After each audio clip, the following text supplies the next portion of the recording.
Die Sumerer, eines der ältesten bekannten Völker der Menschheitsgeschichte, gelten als die Begründer der ersten Hochkultur in Mesopotamien, dem Zwischenflussland zwischen den Flüssen Euphrat und Tigris. Ihre Ursprünge sind ein Rätsel, da es keine eindeutigen Aufzeichnungen über ihre Herkunft gibt.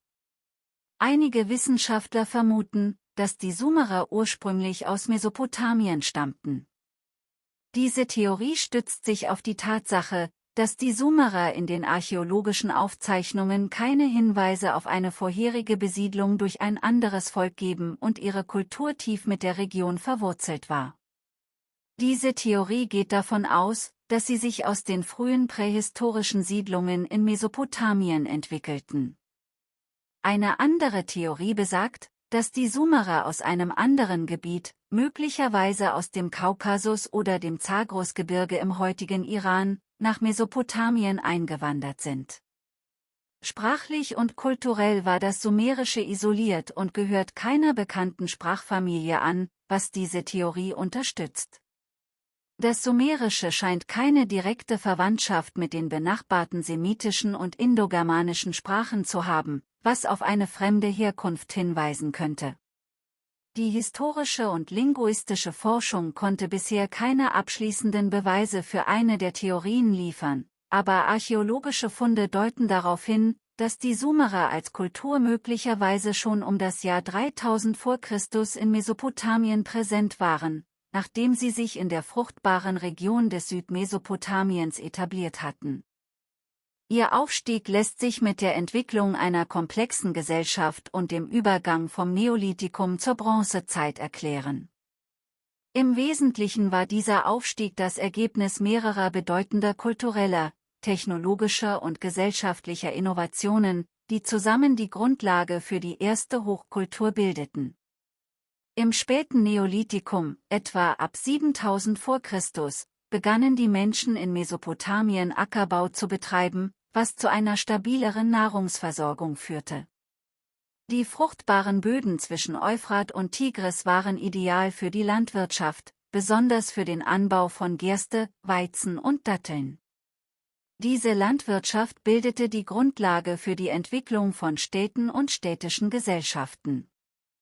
Ab etwa 3000 vor Christus begannen die Sumerer städtische Zentren zu schaffen. Diese Städte wie Ur, Uruk, Lagash und Eridu entwickelten sich zu unabhängigen Stadtstaaten, die jeweils von einem herrschenden König oder Priestertum geführt wurden. Der bedeutendste dieser frühen Stadtstaaten war Uruk, dessen Bevölkerung zur Blütezeit vielleicht bis zu 50.000 Menschen zählte. Diese Stadtstaaten waren politisch und wirtschaftlich miteinander verbunden, was den kulturellen Austausch und die gemeinsame Entwicklung förderte. Die Sumerer waren Pioniere in vielen Bereichen. Sie entwickelten das erste bekannte Schriftsystem, die Keilschrift, um Wirtschafts- und Verwaltungsdaten festzuhalten. Diese wurde etwa um 3500 vor Christus erfunden und war zunächst eine Form der Bilderschrift, die später zu einer komplexeren schriftlichen Sprache weiterentwickelt wurde. Obwohl die genaue Herkunft des Rades unklar ist, glauben viele Historiker, dass die Sumerer eine der ersten Kulturen waren, die das Rad für den Transport und für mechanische Zwecke einsetzten. Sie entwickelten das Rad um 3500 vor Christus, wobei es zunächst für Töpferwaren verwendet wurde und später auf Wagen und Fahrzeuge übertragen wurde. Außerdem führten sie den Einsatz von Metallwerkzeugen und Waffen ein, was die Landwirtschaft und den Handel revolutionierte. Sie entwickelten das Sexagesimalsystem, ein Zahlensystem, das auf der Zahl 60 basiert. Dieses System wird immer noch in vielen Bereichen verwendet. Zum Beispiel messen wir heute noch Zeit in 60 Sekunden für 1 Minute und 60 Minuten für 1 Stunde. Auch der Kreis hat 360 Grad, was ebenfalls von den Sumerern stammt. Sie waren auch bekannt für ihre fortschrittliche Ingenieurkunst, beispielsweise beim Bau von Zigguraten, die als religiöse Tempeltürme dienten. Religion spielte eine zentrale Rolle im sumerischen Leben. Jeder Stadtstaat hatte seine eigenen Götter, die oft als direkte Vorfahren oder Schutzherren der Stadt angesehen wurden. Die Priester hatten sowohl religiöse als auch politische Macht, was ihre Position innerhalb der Gesellschaft stärkte.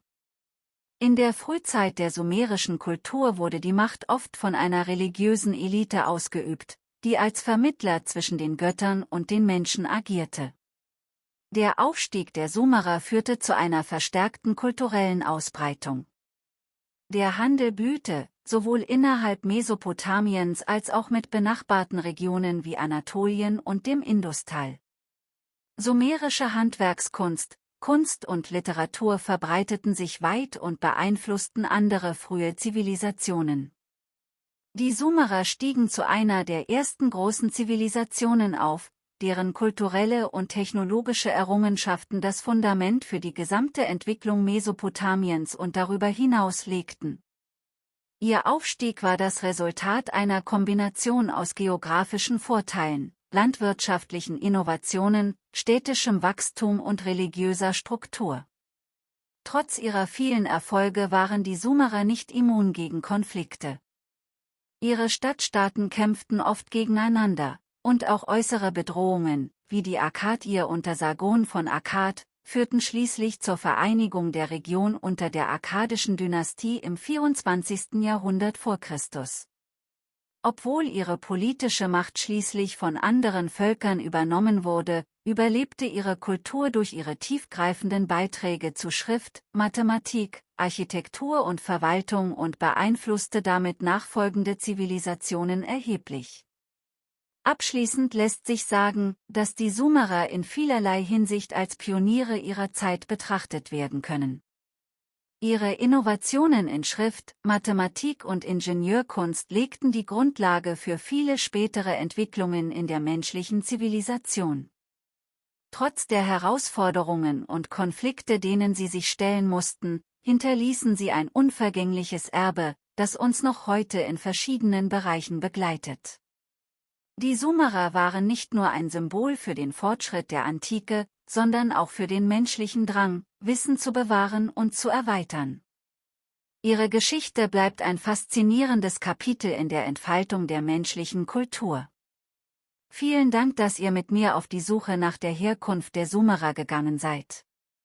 Wenn euch gefällt, was ich mache, lasst mir ein Like da. Das hilft mir, noch mehr Menschen mit meinen Inhalten zu erreichen und motiviert mich immer wieder, neue Inhalte für euch zu erstellen. Bis zum nächsten Mal.